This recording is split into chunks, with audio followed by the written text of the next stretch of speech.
ইতিহাস শুধু তারিখ নয়, ইতিহাস মানুষ, সংগ্রাম আর চিন্তার ধারাবাহিকতা। একটি দিন আমাদের মনে করিয়ে দেয় সময়ের স্রোতের টানে কতটা উল্টেছে পাতা, যার বিশ্লেষণে ফুটে ওঠে উত্থান, সৃষ্টি, পতন, স্বচ্ছতা ও নিষ্ঠার গল্প। রূপ নেয় সভ্যতার রং, বলে দেয় কতটা ও কিভাবে বদলাতে পারে তা। অভিজ্ঞতার ঝুলিতে বুলি ফোটাতে পারে এই একটি দিনের তথ্য, কারণ তাতে মিশে থাকে একাধিক গুরুত্বপূর্ণ ঘটনা ও সেই ঘটনার সাক্ষী। সুপ্রিয় দর্শক, এনটিভি অনলাইনের বিশেষ তথ্য পরিক্রমা এই দিনে স্বাগত জানাচ্ছি আমি শামিমা বৃষ্টি। এই দিনে ইতিহাস প্রতিদিনই কথা বলে। দর্শক, আজ 18ই মার্চ 2026, 4 চৈত্র 1432। চলুন ফিরে যাই আজকের দিনে, দেখি বিভিন্ন সময়ের এই দিনে কি কি ঘটেছিল শিক্ষা, সমাজ, অর্থনীতি, বিজ্ঞান, ধর্ম, রাজনীতি প্রভৃতিতে। 1786 সালে কলকাতায় ব্যবসায়ীদের উদ্যোগে জেনারেল ব্যাংক অব ইন্ডিয়া প্রতিষ্ঠিত হয়। উপমহাদেশে আধুনিক ব্যাংকিং ব্যবস্থার সূচনা লগ্নে এটি ছিল এক গুরুত্বপূর্ণ পদক্ষেপ। 1800 সালের এই দিনে শ্রীরামপুর মিশনে বাংলা ভাষায় প্রথম মুদ্রিত বই মঙ্গল সমাচার প্রকাশিত হয়। বাংলা মুদ্রণ ও জ্ঞান চর্চার ইতিহাসে এটি এক নতুন দিগন্ত উন্মোচন করে। 1871 সালে ফ্রান্সে শ্রমজীবী মানুষের বিপ্লবের মধ্য দিয়ে ঐতিহাসিক প্যারিস কমিউন প্রতিষ্ঠিত হয়। সমাজতান্ত্রিক আন্দোলনের ইতিহাসে এটি এক মাইল ফলক। 1922 সালের এই দিনে ব্রিটিশ সরকার ভারতের স্বাধীনতা আন্দোলনের নেতা মহাত্মা গান্ধীকে রাজদ্রোহের অভিযোগে 6 বছরের কারাদণ্ড প্রদান করেন। উপনিবেশ বিরোধী সংগ্রামের ইতিহাসে এই ঘটনা আন্দোলনের আগুনকে আরও উস্কে দেয়। 1944 সালে চলো দিল্লির স্লোগানে আজাদ হিন্দ ফৌজও ভারত বর্মার সীমান্ত অতিক্রম করে ভারতের মাটিতে সশস্ত্র সংগ্রাম শুরু করে। স্বাধীনতার আকাঙ্ক্ষায় এটি ছিল এক সাহসী অগ্রযাত্রা।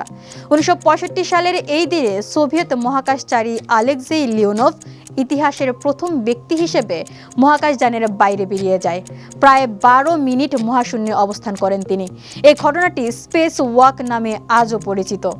1990 সালে যুক্তরাষ্ট্রের বোস্টনের ইসাবেলা স্টুয়ার্ট গার্ডনার মিউজিয়াম থেকে প্রায় $500 মিলিয়ন মূল্যের 13টি চিত্রকর্ম চুরি হয়।